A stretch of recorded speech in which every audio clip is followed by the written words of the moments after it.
নেত্রকোনা ও যশোরে সংখ্যালঘুদের ওপর হামলা আবারও চোখে আঙ্গুল দিয়ে দেখিয়ে দিয়েছে রাজনীতির মাঠের সাম্প্রদায়িক ক্ষোভ।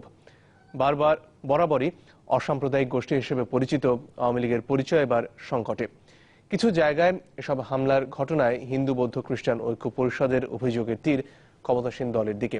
তবে পুলিশ বলছে এমন কোনো তথ্য নেই তাদের কাছে। চেষ্টা চলছে দোষীদের গ্রেফতারের। রিপোর্ট রাশেদ নিজামের।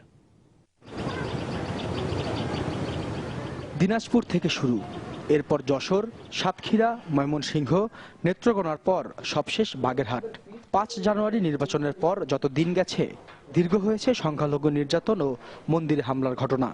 কয়েক দশকে নির্বাচন পরবর্তী এমন দৃশ্য হয়ে গেছে নিয়মিতই। কিন্তু সবশেষ ক্ষমতায় থাকা দল আবার সেই দায়িত্ব নেয়ার পর এমন হামলার ভাঙচুর কি মেনে নেওয়া যায়? এমন প্রশ্নই এখন নানা মহলে।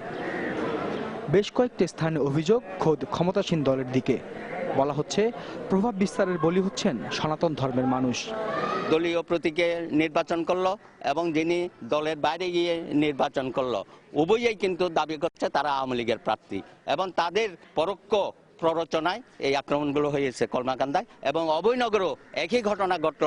যদি দায়মুক্তির সংস্কৃতি অব্যাহত থাকে অথবা সংখ্যালঘু নিঃস্বকরণ প্রক্রিয়াটি যদি অব্যাহত রাখতে পারে স্বাধীনতা বিরোধী মৌলবাদী শক্তি, তাহলে আমরা মনে করি বাংলাদেশ সংখ্যালঘু শূন্য হতে আর খুব বেশি দিন অপেক্ষা করতে হবে না। পুলিশ বলছে এসব ঘটনা বিচ্ছিন্ন, সুনির্দিষ্ট কোনো অভিযোগ না থাকায় কাউকে না জড়িয়ে তাদের লক্ষ্য দোষীদের চিহ্নিত করা।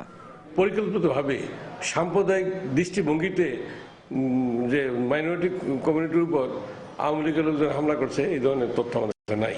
তদন্তে যদি এই ধরনের কোনো প্রমাণ পাওয়া যায় সে কোন দলের কোন গোষ্ঠীর, সেটা আমরা দেখবো না। আমরা তাদেরকে অপরাধী হিসেবে চিহ্নিত করে তাদের বিরুদ্ধে কঠোর আইনি ব্যবস্থা নেব। তবে একই বৃন্তে একমত হিন্দু বৌদ্ধ খ্রিস্টান ঐক্য পরিষদ ও পুলিশ কর্মকর্তারা।